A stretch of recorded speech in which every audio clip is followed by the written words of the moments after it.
Okay, I can hear you now. Okay, well, that's big stuff right there. So yeah, thank you. They want to know like what you got going on and like how your career is going. So that's good. They're tuning in to see you. Yeah, please check us out. Our season finale is Tuesday, and we're excited, man. And it looks like we might get a second season, so hopefully people will continue to watch us and support us, and we'll keep doing the show. I know BET is very excited, and as is the rest of the cast. Yeah, good luck with that. Are you playing Jamal? Yes, I do.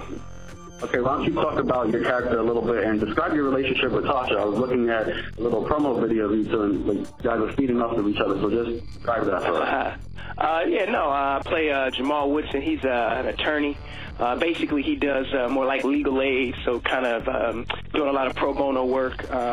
So he's not, he's a different type of lawyer. He's not the type that's making the big bucks just yet. He has a bigger picture, and one that can possibly include politics. We don't really know right now, but again, that's kind of his thing. He's married to Tasha Woodson, who's played by Joyful Drake, and we have a good time, man. We have a lot of fun. We have really good chemistry. She's very funny.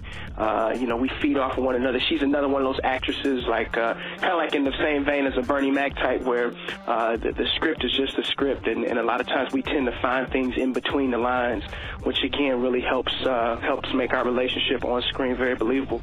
But yeah, that's the Woodsons in a nutshell. We got 2 kids, and she's a stay-at-home mother, and we just kind of deal with the intricacies of relationships and love, and the things that just kind of the everyday things that are involved with being married.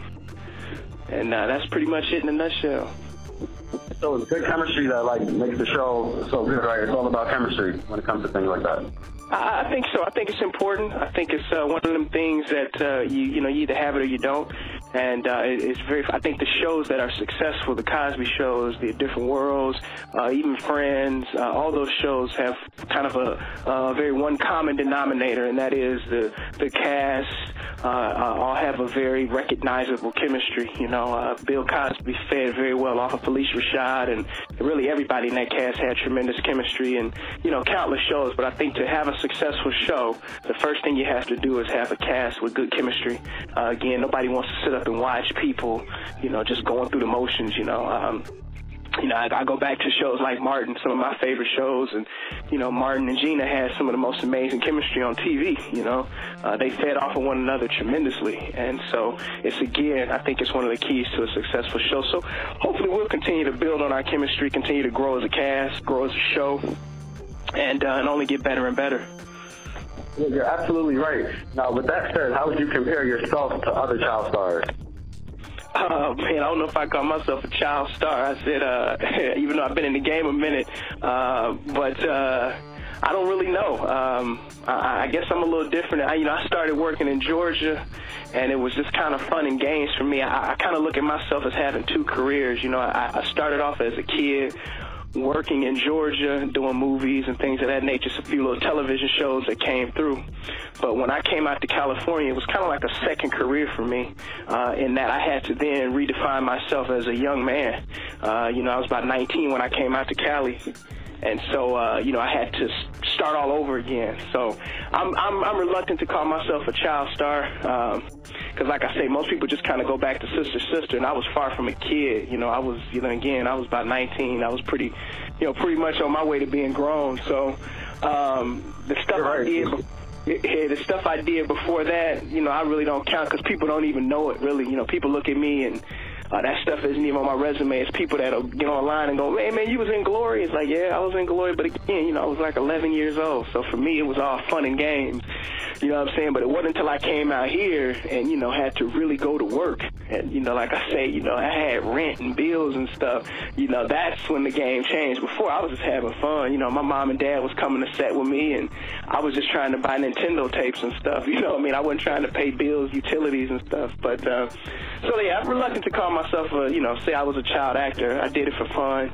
And then, like I say, in 97, I tried to, I made an attempt. I moved out here to pursue it professionally. And so, it's worked out for me. I can't complain. Yeah, that's what's up. I can respect that. So would you label that as like the big city hustle, like going from a small town to like being challenged somewhere that you never been? A little bit, and a lot of people don't know, but I was actually born in Decatur, Illinois, which is a very small town, and my parents moved me from Decatur to Stone Mountain, Georgia, where I was raised, and then I came out of here. So I kind of had a progression. I went from small town to a little bigger town, and there's a hustle in Georgia. Very talented people in Georgia. There's quite the hustle in Georgia, and so I had to kind of get my hustle going in Georgia. As a kid, but definitely moving from Georgia to LA was a huge jump. But it would have been, God, it would have been a lot. It would have been harder had I gone from Decatur, Illinois, which is a very small town, to LA. So I was able to transition from small market to medium market, and now coming on out to LA, where if you're doing LA and New York, I don't think it gets any bigger than those two cities. So the hustle for me, it was definitely a shock, but it wasn't as big a shock as it would have been had I gone straight from my birth town, Decatur, Illinois, to LA. But it was definitely some adjustment. I was on my own, out here by myself for the first time in my life, and it was quite an adjustment. But I eventually figured it out, and was able to kind of figure this city out a little bit. Okay, I respect that. Now, what can we expect from you in the future? I see you're already lined up with some projects for this spring. Why don't you let your fans know a little bit about what you have going on?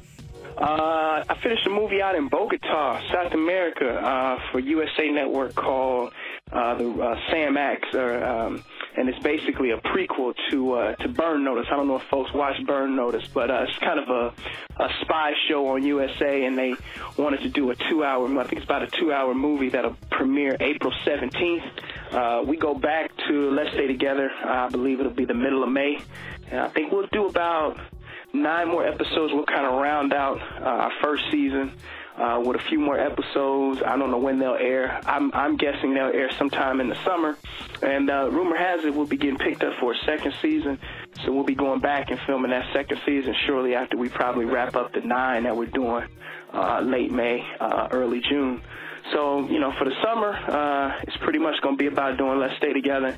And would love to get something going in the fall by way of movies. Got a couple things people are talking about, but we'll have to see, man. I don't like to put it out there too soon. You might jinx it, but that's about it for me, man. Just like I say, kind of focused and dedicated to Let's Stay Together and BET, making that show as hot as it can be.